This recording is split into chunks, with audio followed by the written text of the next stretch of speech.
Hello, good evening. Let's start Indian partnership act. Indian partnership act में आज का जो टॉपिक रहेगा वो है आपका relation of partners to third person. कि पार्टनर्स के हमने प्रीवियस लेक्चर में देखा था रिलेशन पार्टनर बिटवीन आपस में क्या रिलेशन है, क्या क्या लाइबिलिटी राइट्स हैं। Then now the is this topic related to relation of partners to third person, कि थर्ड पर्सन के साथ किस तरह के रिलेशन रहेंगे। तो देन और that is also according to section 4 act of all mutual agent. ठीक है, तो म्यूचुअल एजेंसी की भी बात करें सेक्शन 18 to 13। तो हम यहाँ पे डिस्कस करेंगे 18 to 27, 29, 28 और 30 पे मैं अलग से वीडियो लेक्चर बनाऊंगा, क्योंकि वो दोनों इंपॉर्टेंट टॉपिक है आपका। Let's start.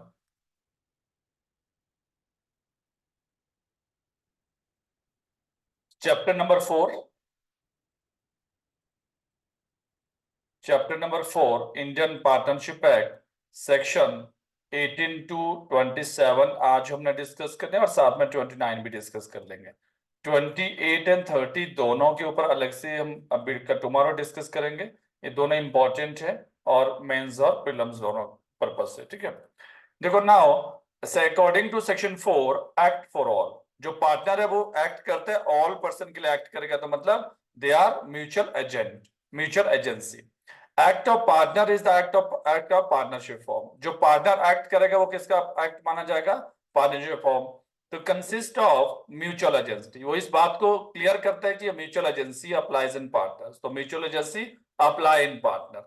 But old law जो इंडियन कॉन्ट्रैक्ट एक्ट में था, दिस थ्योरी नॉट मेंशन, तो उसमें ये थ्योरी मेंशन नहीं थी, but defect removed by section 4 of the Indian partnership act.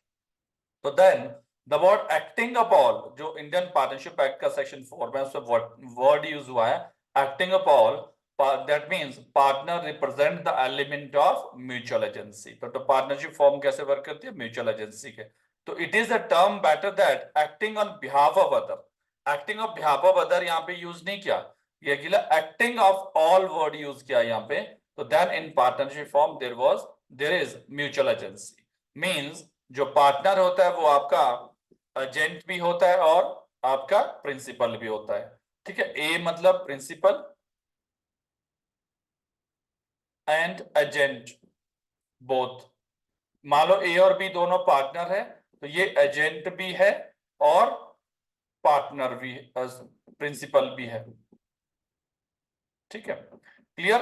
अब मान लो बी इसका एजेंट भी है, ए इसका प्रिंसिपल भी है बी का, तो ए यहाँ पे एजेंट भी है और प्रिंसिपल है, वाइस वर्सा। तो difference, what is the difference between, that is clear from section 18। Section 18 of partnership act clear है। अगर आप सेक्शन वेरेक्ट में देखोगे 18 देखना प्लीज वेरेक्ट में। Partners to be agent of the firm, जो पार्टनर होते हैं वो क्या होते हैं? Agent of the firm. Subject to the provision of this act, a partner is agent of firm for the purpose of business of the firm. किस purpose के लिए? बिजनेस। मतलब they are agent to each other, और principal भी है और agent भी है। ठीक है, तो यहाँ पे हम थोड़ा सा डिफरेंस देखेंगे कि difference between agency and difference between mutual agency. अब यहाँ पे क्या एजेंट फॉर ऑल मतलब दे आर यहाँ पे कंसिस्ट ऑफ म्यूचुअल एजेंसी। अब what is the difference between agency? Agency आपका इंडियन कॉन्ट्रैक्ट एक्ट में है, और ये म्यूचुअल एजेंसी की बात कर रहे हैं, नॉट एजेंट, म्यूचुअल एजेंसी। तो मतलब अगर कोई प्रिंसिपल है, वो प्रिंसिपल भी है और एजेंट है। ए मान लो पी प्रिंसिपल है, एजेंट भी है, तो सिंपल एजेंट है। मान लो ए ए पी का एजेंट है, ए किसका एजेंट है? पी का। तो ये सिंपल एजेंसी है, इसको बोलेंगे सिंपल एजेंसी।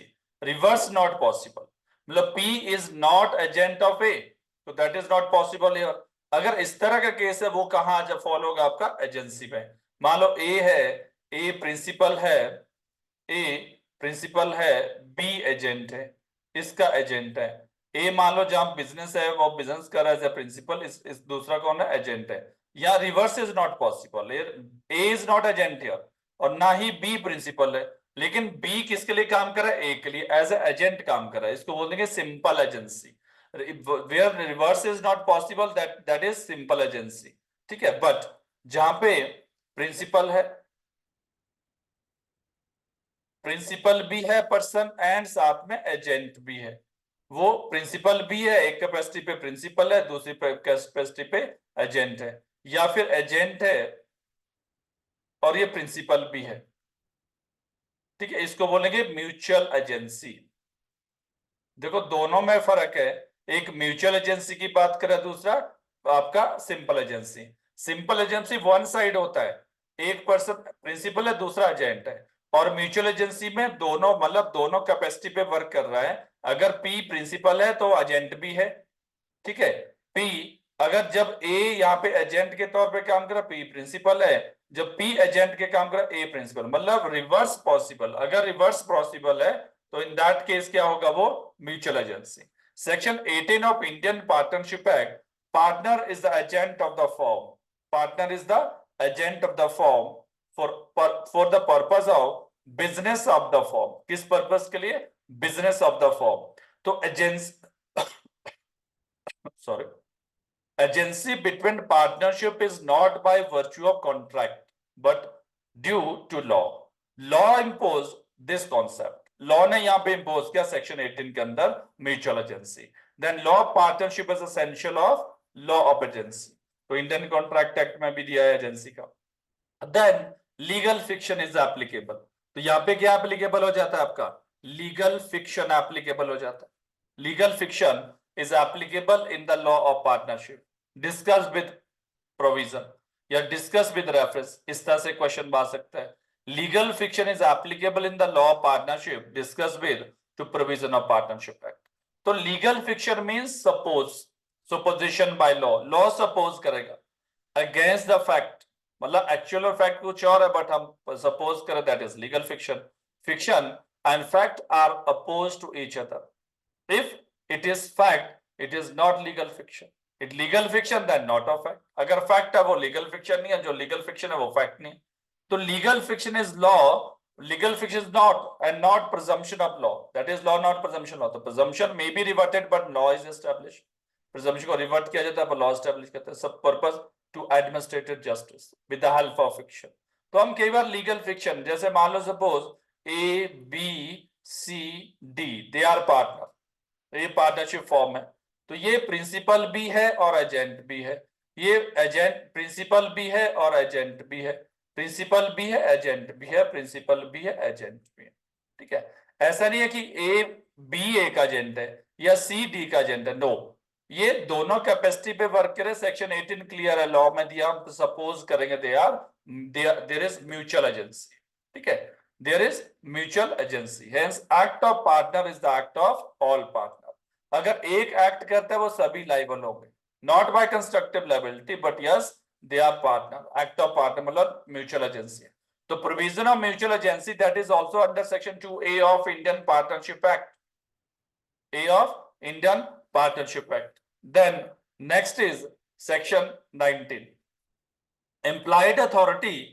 अब ये भी म्यूचुअल की, देखो म्यूचुअल एजेंसी की बात कर रहा है कि अगर एक एक्ट करता है दूसरा लाइबल होगा। एजेंट ऑफ द फर्म अगर कोई है, वो पार्टनर एजेंट ऑफ फर्म होता है, एक एक्ट करता है दूसरा भी लाइबल होगा, ऑल फोल फर्म लाइबल होगी। तो सेक्शन 19 देखो, employed authority of partner as agent to the firm. Employed authority as partner agent to the firm. ठीक है, इम्प्लाइड अथॉरिटी। अब देखो समटाइम क्या होता है, दो तरह की अथॉरिटी होती है। एक होती है एक्सप्रेस करके अथॉरिटी, एक्सप्रेसली उसको ऑथोराइज कर रखा है, दूसरा इम्प्लाइड। लेकिन जब हम कोई वर्क करते हैं, देखो बहुत सारी छोटे छोटे माइनर टास्क दिए जाते हैं, तो जरूरी नहीं कि वो सारे आपको एक्सप्रेस कॉन्ट्रैक्ट में हो। तो कुछ इम्प्लाइड अथॉरिटी होती है कि भाई इतना काम तुम कर सकते हो, इतने हद तक एक्सटेंड तक काम कर सकते हो इम्प्लाइडली। ठीक है, देन सेक्शन 19 देखना आप डायरेक्ट में, implied authority of partner as agent of the firm subject to the provision of section 22। मतलब subject to the provision के 22 के अकॉर्डिंग देखा मोड ऑफ द जो बाइंडिंग ऑफ द फॉर्म है, किस तरह से फॉर्म को बाइंड किया जाए, उसका मोड कहां दिया 22 में।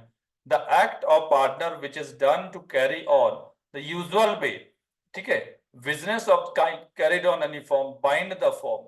मतलब कोई भी पार्टनर कोई एक्ट करता है जो बिजनेस यूजुअल वे में, जो नॉर्मल ट्रांजेक्शन जो ड्यू कोर्स ऑफ बिजनेस में कोई भी एक्ट करता है यूजुअल वे में, बिजनेस ऑफ काइंड, कोई भी बिजनेस करता है अपनी फॉर्म का, carried on by the firm, ठीक है, फॉर्म के नाम से बिजनेस करते हैं, bind the firm, the firm whole firm bind हो जाती है। अगर कोई भी पार्टनर एक्ट करता है तो पूरी की पूरी फॉर्म क्या हो जाएगी, बाउंड हो जाएगी, बाइंड हो जाएगी। The authority of partner to bind the form conferred by this section is called implied authority. ये बोलता है कि अगर वो अथॉरिटी जो ऑथोराइज कर रहा है, जो वो काम कर रहा है, अगर वो मेंशन भी नहीं है कॉन्ट्रैक्ट में, ठीक है, अगर वो अपने फॉर्म के लिए कोई बिजनेस कर रहा है इम्प्लाइडली, एक्सप्रेस अथॉरिटी नहीं है इम्प्लाइड अथॉरिटी, तब भी क्या माना जाएगा, वो बाइंड होगी, होल के होल फॉर्म आप पे बाइंड होगी, दे ऑल आर लाइबल, ठीक है, सारे के सारे क्या होंगे, लाइबल होंगे। क्लियर हो गया। देन नेक्स्ट इज, लेकिन आगे नेक्स्ट क्लॉज बोलता है in the absence of custom, in the absence of custom any user और custom of trade the contract the employed authority of partner does not empower to. ये बोलता है इन cases में जो है हियर इन आफ्टर दे रखे हैं इनमें एम्प्लॉयड अथॉरिटी एप्लीकेबल नहीं होगी। In absence of users and trade, तो इसमें आपका एम्प्लॉयड अथॉरिटी एप्लीकेबल नहीं होगा, ठीक है। कौन कौन से केसेस है इसमें एप्लीकेबल नहीं होगा, बाकी जो माइनर अथॉरिटीज है, माइनर को काम के उसमें अप्लाइड अथॉरिटी एप्लीकेबल हो जाएगा कि हाँ इम्प्लाइडली उसके इतने एक्सटेंट तक इंसिडेंटल पावर है उसके पास कि वो कर सकता है काम अपनी फॉर्म के लिए, अदरवाइज क्या रहेगा, फ्रीडम नहीं रहेगा अगर उसको इतने एम्प्लाइड अथॉरिटी ना दी हो। तो इन सच केसेस जहां पे एम्प्लाइड अथॉरिटी एप्लीकेबल नहीं होगी, submit dispute relating to business of firm to arbitrator. अगर वो चाहे कि अकेले एक पार्टनर चाहता है कि बिजनेस को आर्बिट्रेटर के पास सबमिट किया जाए तो नॉट पॉसिबल, ये अथॉरिटी नहीं है, या विद ऑल कंसेंट होना चाहिए। Open a banking account on behalf of the firm in his और नेम, अपने नाम से वो बैंक में अकाउंट नहीं ओपन कर सकता है क्योंकि वो form on the behalf of the firm, किसके फॉर्म है, on the behalf of the firm सिर्फ पर्सनल, क्योंकि वो पार्टनर है सभी के नाम रहेंगे उसमें, ठीक है। कॉम्प्रोमाइज और रिलिंक्विश एनी क्लेम और portion of claim by the firm, अगर कोई क्लेम है फॉर्म के नाम से या कोई कॉम्प्रोमाइज करना है फॉर्म के नाम से, कोई सूट फाइल है कोर्ट में क्लेम करना है, ठीक है, कॉम्प्रोमाइज करना है, रिलिंक्विश करना है नहीं क्लेम या पोर्शन ऑफ क्लेम, तो बाय द फॉर्म, तो ही कैन नॉट डू, वो इम्प्लाइड अथॉरिटी नहीं है, उसमें क्या होना चाहिए, या तो एक्सप्रेस अथॉरिटी होनी चाहिए या फिर सबकी कंसेंट होनी चाहिए।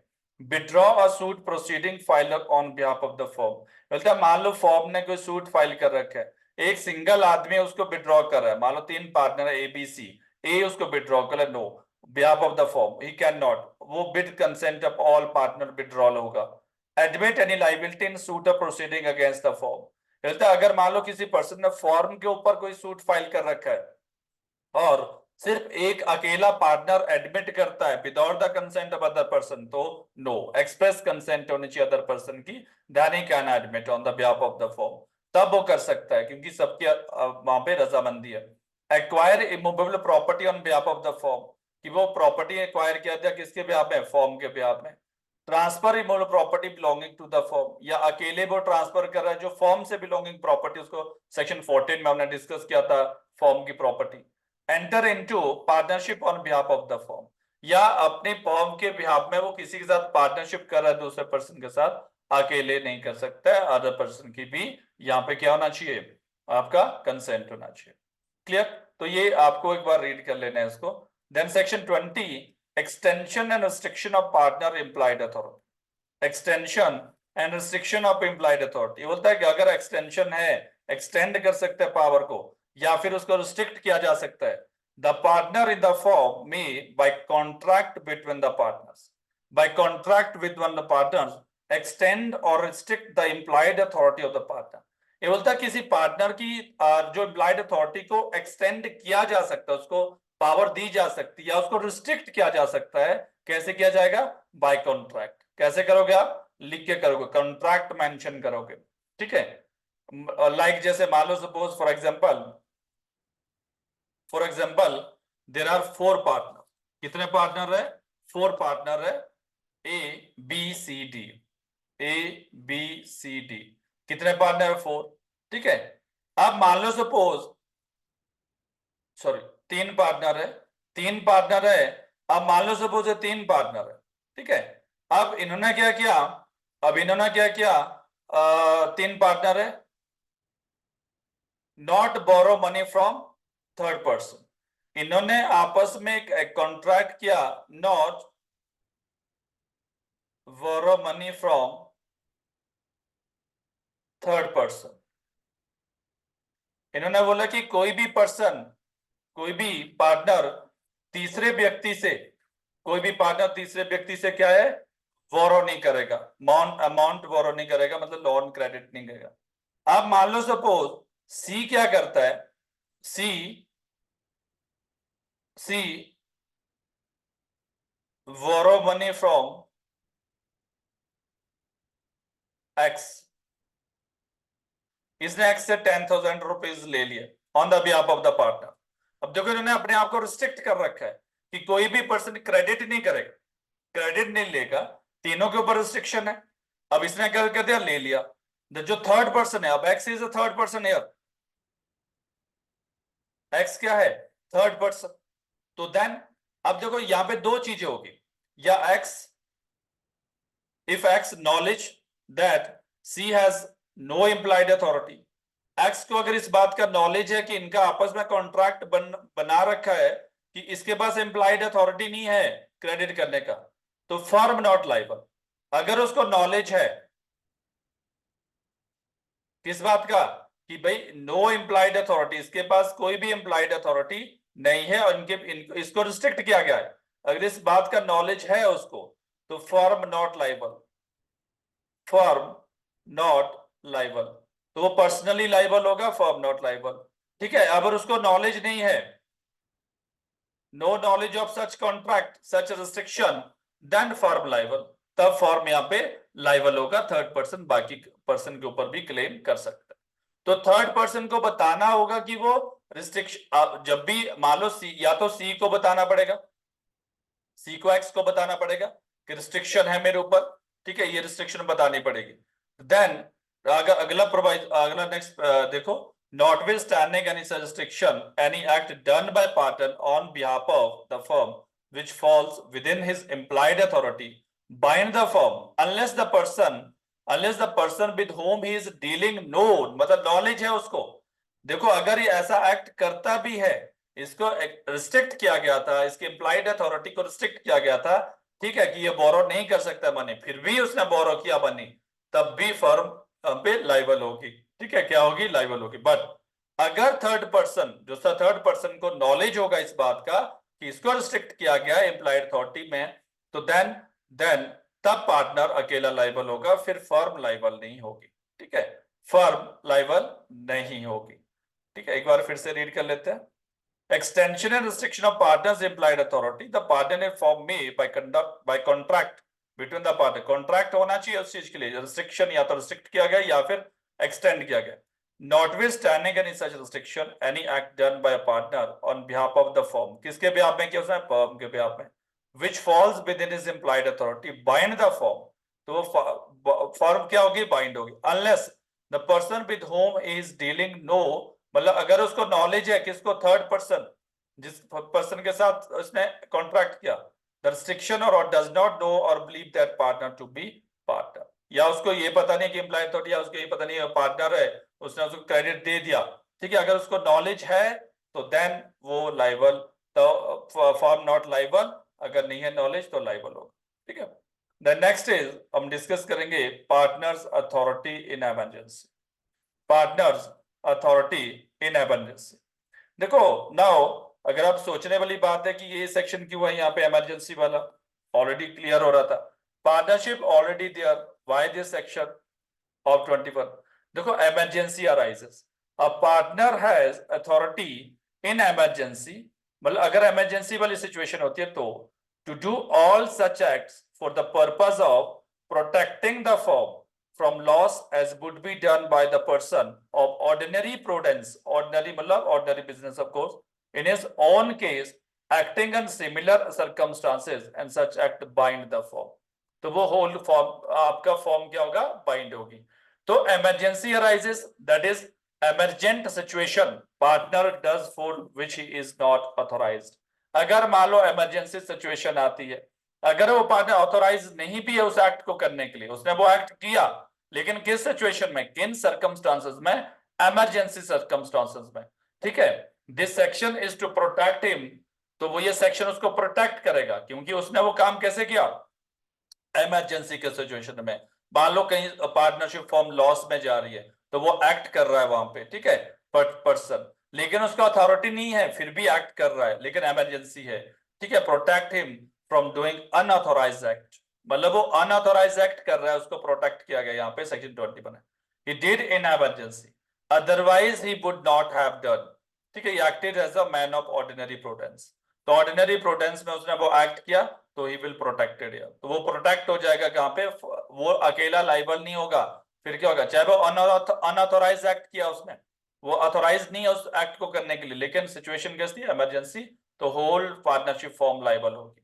Then next is section 22, mode of doing act to bind firm, कि मतलब किस तरह से आप एक फॉर्म को बाइंड करवा सकते हैं, उसके मैनर, मोड्स, मेथड कहां दिए 22 में। In order to bind a form, an act or instrument done or executed by partner or other person on behalf of the firm shall be done or executed in form, firm name, or in any other manner expressing implied intention to bind the firm. मतलब intention to क्या होना चाहिए, bind the firm होना चाहिए। Section 22 ये बात करता है। तो मतलब आपका जो एसेंस ऑफ द सेक्शन 22 है, that other party must have knowledge, कि दूसरी पार्टी को नॉलेज होना चाहिए, that person is acting on behalf of the firm, if partner to fail to act in name of firm he shall incur personal liability. अगर वो firm के behalf में काम नहीं कर रहा, person on behalf of firm, अगर person के बिहाफ में, फर्म के बिहाफ में काम नहीं कर रहा है, तो वो पर्सनली लाइबल होगा, तो उसके लिए बाकी पार्टनर यहाँ पे लाइबल नहीं होंगे, ठीक है। The next is section 23। देखो 23 को हम कोरिलेट कर सकते हैं section 18 of Indian evidence act, section 18 of Indian evidence act 23 बात करता है आपका effect of admission bye partner, मतलब अगर कोई फैक्ट एडमिट कर रहा है, ठीक है, ये फैक्ट एडमिट की बात कर रहा है, an admission on representation made by partner concerning the affair of the firm is evidence against the firm if it is made in the ordinary course of business।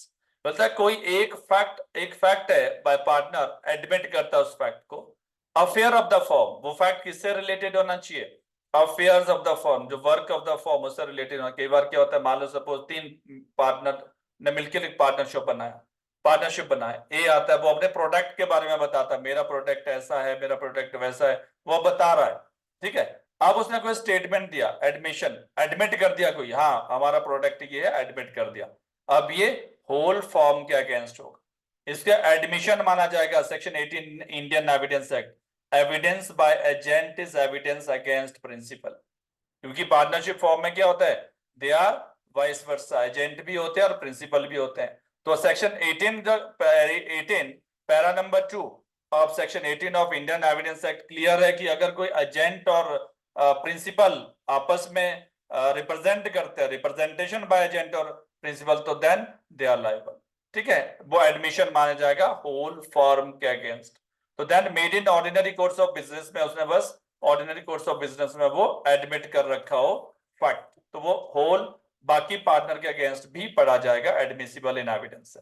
Then next is section 24 बात effect of notice to acting partner. तो देखो specially बात कर रहा है acting partner की, बात कर रहा है कि मतलब जो acting notice to acting partner, notice to a partner who habitually acts, habitually मतलब जो एक्टिव है, ठीक है। स्लीपिंग पार्टनर हो सकता है, मान लो जैसे partnership firm A B C D, D यहाँ पे वर्क नहीं करता है, वो स्लीपिंग है, ए और बी सी तीनों एक्टिव है, एक्टिवली पार्टिसिपेट करे बिजनेस, तो उनको बोलेंगे habitual acts. In business of firm of any matter relating to affair of the firm operates as notice to the firm except in case of fraud of the firm committed by with the consent of the partner. बोलता जो notice to partners, notice to all partners, ये इसको हम section 72 के साथ भी कर सकते हैं, वहां पे नोटिस कैसे दिया जाता है। तो ये बोलता है कि नोटिस अगर एक पार्टनर को दिया, वो माना जाएगा होल पार्टनरशिप फॉर्म को नोटिस देना, ठीक है, क्योंकि acting in habitual course of business, तो because of mutual agency applicable है, म्यूचुअल एजेंसी है, तो एक पार्टनर के लिए नोटिस दिया, माना तो अलग अलग नहीं देना पड़ेगा, मैं क्या देना पड़ेगा, एक पार्टनर को नोटिस मतलब सभी को नोटिस दे दिया मैं. That also is concept of constructive notice also है. क्लियर. देन लेकिन एट द टाइम जब नोटिस दिया तब वो पार्टनर होने चाहिए, दैट इज वेरी इंपॉर्टेंट. ऐसा नहीं कि वो पार्टनर नहीं है. ठीक है, लाइक दिस एक डायग्राम बनाते हैं.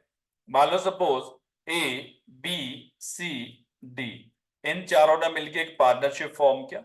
अब ठीक है, अब पार्टनरशिप बनाया, 2 जनवरी 2024 को नोटिस दिया गया. तो नोटिस टू डी, अब डी है, एट द टाइम जब नोटिस दिया तो ऑल आर पार्टनर, तो ये सभी के लिए नोटिस माना जाएगा. मान लो सपोज अब ई ने यहां पे ज्वाइन किया, ई ने 10 जनवरी 2024 को ज्वाइन किया, क्या ये नोटिस इसके लिए भी माना जाएगा? तो आंसर इज नो. इसने पहले नोटिस सर्व हो चुका था, उसके बाद इसने ज्वाइन किया, तो इसके ऊपर ये वाला कॉन्सेप्ट एप्लीकेबल नहीं होगा. अब मान लो सपोज किसी पर्सन ने लीव कर गया, सॉरी नोटिस दिया. अब मान लो सपोज अलग से डायग्राम बना लेता हूं. मान लो ए है, बी है, सी है. अब ये पार्टनर है, सी ने लीव कर गया. अब नोटिस आया, नोटिस टू बी, क्या ये सी के अगेंस्ट माना जाएगा? नो, बिकॉज वो उस टाइम पार्टनर नहीं था, एक्टिव पार्टनर नहीं था. क्या एक्टिंग पार्टनर, जो एक्टिवली पार्टिसिपेट कर रहा है, उसी के लिए वो नोटिस यहां पे बोला गया है. ठीक है. द नेक्स्ट इज सेक्शन 25 देखना फिर एक्ट में. Liability of partner act of form. Every partner मतलब चाहे वो स्लीपिंग पार्टनर है आपका, चाहे वो एक्टिव पार्टनर है, is liable jointly with all the other partner and also severally for all act of form done while is a partner. मतलब वो एक्टिव आपका जो पार्टनर है वो एक्टिवली आपका जॉइंट माना जाएगा. क्या माना जाएगा? जॉइंट माना जाएगा. किसके साथ? jointly, partner is liable jointly with all the other partner, jointly with all the other partner, or severally also for all act of the form done while is a partner. चाहे वो jointly मिलके उनके साथ कोई act कर रहा है या फिर ये बाइकेरियस लाइबिलिटी की बात भी कर रहा है. ठीक है, ये बाइकेरियस लाइबिलिटी की भी बात कर रहा है यहाँ पे. एंड दूसरा को सिविरली को एक्ट कर रहा है for all act of the form. वो एक्ट किसके माने जाएंगे? फॉर्म के, done while is a partner, जब वो उस फॉर्म का पार्टनर था. तो ये कौन बात कर? Section 25. Then 26, liability of the firm for wrongful act of the partner. अब अगर कोई wrongful act of the partner है कि उसमें क्या लाइबिलिटी रहेगी? Wrongful act of the partner acting in the ordinary course of business. अगर तो वो उसने जो एक्ट किया ऑर्डिनरी कोर्स ऑफ बिजनेस किया और अथॉरिटी ऑफ द पार्टनर या फिर अथॉरिटी ऑफ द पार्टनर उनके ऑथोराइज में किया, लॉस और इंजरी टू थर्ड पर्सन, जिससे लॉस और इंजरी हो जाती है किसी थर्ड पर्सन को, तो फर्म इज लाइबल. तो क्या होगा? Firm is liable for the loss और injury to the third person due to wrongful act of one partner due to mutual agency, where by the wrongful act or omission of the partner acting in the ordinary course of the business of a firm with the authority of his partners.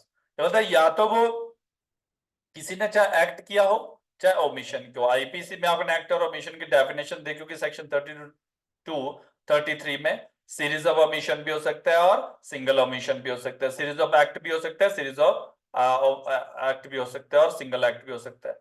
या कोई person जो acting under ordinary course of business, मतलब जैसे daily वो routine में work कर रहा है, उसी कोर्स ऑफ बिजनेस को रॉन्गफुल एक्ट हो गया जिससे किसी तीसरे पर्सन को क्या हो गया? इंजरी वगैरह हो गया. तो रॉन्गफुल एक्ट या with authority of other partner या with authority of other partner उन्होंने कोई एक्ट किया, लॉस और injury to cause to any third party, जिस एक्ट से क्या होगा? किसी थर्ड पार्टी को लॉस हो गया या इंजरी हो, और any penalty is incurred, the firm is liable. That is the law point here. The firm is liable therefore to the same extent as the partner. तो पूरी फर्म यहाँ पे लायबल हो गई. बिकॉज रीजन क्या है? Due to mutual agency. वो क्या है? म्यूचुअल एजेंट है. देखो, firm is liable for the loss और injury to the third person due to wrongful act of one partner. एक पार्टनर ने गलती की लेकिन सारे की सारी फॉर्म यहाँ पे लायबल होगी. That is also due to mutual आपका agency. The next is section 27. 27 liability of firm for misapplication by the partner. मतलब मिस एप्लीकेशन करता है, ठीक है, मान लो where a partner acting within his apparent authority receives money और property from a third party and misplace applies it. बोलता है जिस पार्टनर के पास जो एक्टिंग कर रहा है, एक्टिंग है, पार्टनर एक्टिंग, वो एक्टिव पार्टनर है with in his apparent authority, मतलब उसके पास अथॉरिटी है, अपरेंट मतलब बाहरी अथॉरिटी, किस चीज को, receive the money, money receive करने के लिए, और सी प्रॉपर्टी फ्रॉम थर्ड पार्टी, मतलब किसी थर्ड पार्टी से प्रॉपर्टी रिसीव किया एंड मिस अप्लाइज, और उसने मिस अप्लाई किया, मान लो मनी रिसीव किया, उसको मिस यूज कर लिया, ठीक है, या a firm in the course of its business receives money, पहला ये पार्टनर के लिए बोल रहा है, ये पार्टनर रिसीव करता है, दूसरा फर्म रिसीव करती है, अगर वो फर्म रिसीव करती है business of the business receive money और property from third party and the money or property is misapplied by any of the partner while it is in custody of the firm is liable to make good the loss. So then if got the money directly, या तो directly partner के पास money आ गई, दो चीजें यहाँ पे देखो, section 27 two part में डिवाइडेड है, या तो मनी डायरेक्ट किसके पास आ गई, पार्टनर के पास आ गई, मान लो suppose A B C D they are partner, अब मान लो एक्स ने कोई मनी देना था, वो किसके पास आ गया, 10,000 ए के पास आ गया, ठीक है, अब ए ने क्या कर दिया, if got the money directly एक पार्टनर के पास आ गया, उसने उसके बाद क्या मिस एप्लीकेशन, मिस यूज किया उस मनी का, या फिर money A B C D, second problem बोलता है कि बाय ने मान लो पैसे दिए या प्रॉपर्टी दी, वो फर्म के पास आ गई और वो बी की कस्टडी में रखी है, सॉरी फर्म की कस्टडी में है, किसकी कस्टडी में है, मान लो ऑफिस में है, फर्म की कस्टडी में है, और बी ने उसको मिसयूज किया,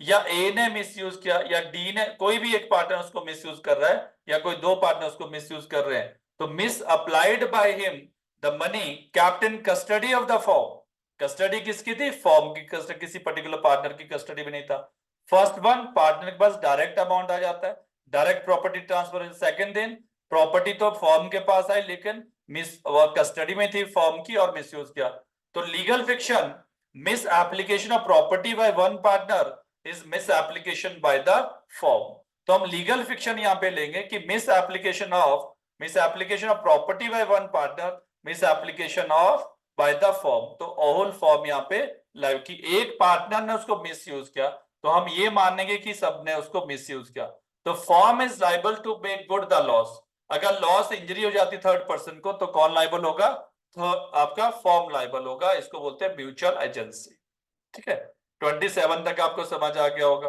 देन नाउ हम डिस्कस करेंगे 29, 28 में यहाँ पे डिस्कस नहीं करूंगा, वो अगले लेक्चर में होगा, क्योंकि 29 very important, holding out partner जिसके बारे में बात कर रहे हैं, और इसको हम एस्टॉपल के साथ भी कनेक्टेड करेंगे, ठीक है, एंड देन सेक्शन 30 भी इंपॉर्टेंट है, माइनर भी पार्टनर बन सकता है, कैसे बन सकता है, उसके कॉन्सिक्वेंसेस क्या है, वो सब हम डिस्कस करेंगे नेक्स्ट वीडियो लेक्चर में। तो देन सेक्शन 29 देख लेते हैं, 29 डायरेक्ट रीडिंग वाला ही है, देखो सेक्शन 29 बात करता है राइट ऑफ ट्रांसफरी और अ पार्टनर इंटरेस्ट, ये बोलता है राइट ऑफ ट्रांसफरी और पार्टनर्स इंटरेस्ट, ठीक है, अब ट्रांसफरी वर्ड से ही आपको समझ आ रहा होगा कि क्या किस बारे में बात कर रहे हैं, मान लो सपोज, अब एक बार बेरेक्ट रीडिंग करते हैं, बेरेक्ट देखना आप, क्योंकि बेरेक्ट से आपको समझ आएगा, जब बेरेक्ट की लैंग्वेज आप यूज करोगे, right of transferee of a partners interest, A transfer by partner of his interest, मतलब कोई ट्रांसफर अपना इंटरेस्ट क्या करे, ट्रांसफर अपना इंटरेस्ट, उसका particular interest in the form, क्योंकि सबका अपना अपना इंटरेस्ट होगा, मतलब परसेंटेज में डिवाइड है कि 10% है 20%, तो वो अपना इंटरेस्ट यहाँ पे क्या कर रहा है, ट्रांसफर कर रहा है, आइदर एब्सोल्यूट, या वो फुल कर रहा है, एब्सोल्यूट मतलब सेल कर रहा है अपना इंटरेस्ट, एब्सोल्यूट जो ऑनरशिप ट्रांसफर कर रहा है बाय मॉर्गेज, और by cessation by him, creation by him of a charge on such interest does not entitle the transferee, does not entitle the transferee during the continuous of the firm. ये बोलता है जो transferee वो entitle नहीं होगा, वो उसके पास कोई राइट डज नॉट दो transferee not entitled during the continuance of the form to interfere in the conduct of the business। वो इंटरफियर नहीं कर सकता है। अब जो ट्रांसफर ही बना, जिसको हमने ट्रांसफर किया, he will not interfere the business or to record required account or to inspect the books of the firm। but जो ट्रांसफरी है, transfer entitle the transferee only to receive the share of profit। But जो transferee है उसका right है यहाँ पे, वो सिर्फ क्लेम कर सकता है share of profit of the transferring partner, and the transferee shall accept the account of profit agree to by the partners. देखो 27 दो तरह की बात करें, एक during continuous of the partnership, तो ये पहला है during continuing of partnership. Second clause बोलता है आफ्टर डिसोल्यूशन फर्म, अगर फर्म डिसॉल्व हो जाती है, फर्म डिसॉल्व हो जाती है, if the firm is dissolve, if the firm is dissolved and if the transferring partner ceases to be a partner, the transfer is entitled to against the remaining partner to receive the share of the assets of the firm to which the transferring partner is entitled, and for the purpose of ascertaining that share to an account as from date of the dissolution। इन दोनों को हम समझेंगे। देखो section 29 बात करता है number 1 कि आपका during continuous of partnership, during continuous of partnership. मान लो suppose A B C D, इन्होंने एक पार्टनरशिप एस्टेब्लिश किया, पार्टनरशिप फॉर्म बनाई, ठीक है, और इनका बिजनेस चल रहा है, अभी पार्टनरशिप चल रही है। डी ने क्या, अब इनने शेयर डिसाइड कर लिया, शेयर इसका 25% है, इसका 30% है, इसका 15% है, कितने हो गए, इसका 30% है, ठीक है, कितना है 30%। अब मान लो इसने अपना जो शेयर है, इसने अपना जो प्रॉफिट है वो ट्रांसफर कर दिया, ट्रांसफर टू एक्स। एक्स क्या बन गया यहाँ पे, ट्रांसफर ही बन गया, but he does not take place, उसको रिप्लेस नहीं किया जाएगा, किसकी जगह पे, डी की जगह पे, वो पार्टनर नहीं बन सकता है। बट अब देखो डी के पास as a partner, partnership form क्या होता है, बाय कॉन्ट्रैक्ट होता है, म्यूचुअल कॉन्ट्रैक्ट होना चाहिए, एग्रीमेंट होना चाहिए, शेयरिंग ऑफ प्रॉफिट होना चाहिए, तो वो ए बी सी डी ने डिसाइड किया हुआ था, लेकिन इसने अपना शेयर ट्रांसफर कर दिया किसको, एक्स को। क्या इस बात से ये पार्टनर बन जाएगा, नो, ठीक है। अब डी के पास राइट है, right to interfere the business, ठीक है, अकाउंट बुक को इंस्पेक्ट कर सकते हैं, ऑल राइट है, लेकिन इसके पास ये राइट नहीं है, इसके पास ओनली वन राइट है। राइट क्या है आपके पास, इसके पास एक ही राइट है, वो है शेयर, कि वो शेयर ले सकता है। शेयर देखो ट्रांसफर में पार्टनर, आगे देखो इसमें लिखा होगा ना, charge interest does not entitle to transfer it during the continuous of firm. अभी कॉन्टिन्यूस फॉर्म, ये दो ए बी सी अपना फॉर्म चला रहे हैं, लेकिन डी का जो शेयर है वो किसको जा रहा है, एक्स को, उसने ट्रांसफर कर दिया। टू इंटरफेयर, उसके बाद उसको राइट टू इंटरफेयर, ना कंडक्ट ऑफ बिजनेस कर सकता है एक्स, यहाँ पे ना तो इंटरफेयर कर सकता है, ना ही कंडक्ट ऑफ बिजनेस करता है, ना ही इंस्पेक्ट कर सकता है अकाउंट बुक एक्सेट्रा, ठीक है, no right, but entitle only right to share profit. इसके पास एक ही राइट है, वो राइट टू शेयर प्रॉफिट, मतलब उससे जो प्रॉफिट आ रहा है उसको शेयर कर, तो प्रॉफिट कितना 30%, 30% ये शेयर कर 30%। मान लो इनकी इनकम 1 लाख है, वो 30% इसको देना पड़ेगा, एक्स के लिए चला जाएगा, बस इतना सा राइट है इसका, ही कैन नॉट इंटरफियर और कंडक्ट द बिजनेस, ठीक है। सेकेंड थिंग ये बात करते हैं, अगर मान लो ए बी सी डी, इन्होंने एक पार्टनरशिप फॉर्म रेडी किया, फॉर्म बनाया, अब ये डिसॉल्व हो गया, डिसॉल्व होने पे मान लो इनके बैंक अकाउंट में 10 लाख रुपीस है, तो अब इनका जो शेयर था उसके अकॉर्डिंग कितना है, मान लो अब इसको मान लो 5 लाख मिलने थे ए को, ठीक है, इसको 1 लाख, कितने हो गए 6 लाख, इन दो को 2-2 लाख। डी ने अपना ट्रांसफर कर दिया एक्स को, अब एक्स को उतना ही मिलेगा जितना डी ने ट्रांसफर किया, जो बी का शेयर था बी के एसेट से, उतना ही शेयर किसको मिलेगा, एक्स को मिलेगा, क्योंकि एक्स क्या यहाँ पे ट्रांसफर, उसका क्या राइट है, क्या इंटरेस्ट है इसमें, ठीक है, या फिर चार्ज मॉर्गेज सेक्टर में भी एप्लीकेबल हो जाएगा। क्लियर हो गया यहाँ पे। बट क्या सब ट्रांसफर भी हो सकता है इस तरह से, क्या सब ट्रांसफर भी बन सकता है कि नहीं बन सकता है, वो भी हम देखेंगे। मान लो सपोज फॉर एग्जांपल ए सब सब पार्टनरशिप, सॉरी सब पार्टनरशिप कैसे बन सकता है कि नॉट कॉन्सेप्ट है या नहीं है। मान लो ए बी सी, ए का शेयर है 25%, बी का शेयर है 50% एंड इसका शेयर भी है 25%। मान लो बी ने 25% यहां पे ट्रांसफर कर दिया, एक्स को होल शेयर ट्रांसफर नहीं किया, कितना प्रॉफिट ट्रांसफर किया, ओनली 25%, लेकिन 25 उसके पास खुद के पास अभी बचे हुए हैं। अब तो इसमें से जो इसका जो इनकम था, प्रॉफिट था, शेयर ऑफ प्रॉफिट, वो 25% किसको चला जाएगा, एक्स। क्या ये सब पार्टनरशिप है, नो, एक्स इज नॉट सब पार्टनरशिप। अब इस वजह से एक्स यहाँ पे सब पार्टनर नहीं हो जाए कि भाई आधा शेयर मुझे भी मिल रहा है फर्म से तो मैं भी आपका सब पार्टनर, तो no, it is not possible, he will not become a sub partnership. ठीक है, तो दिस इज ऑल अबाउट आपका सेक्शन 29। नेक्स्ट जो हम लेक्चर करेंगे वो है आपका, टुमारो हम डिस्कस करेंगे आपका 28 और 30, वो इंपॉर्टेंट है, थोड़ा सा टाइम लगेगा, तो हम आप टुमारो हम डिस्कस करेंगे। आप एक बार इनको डायरेक्ट रीड कर लेना वीडियो के साथ, तो आपको ज्यादा अंडरस्टैंड हो जाएगा। ठीक है, सिंपल है, सेक्शन 18 to 27।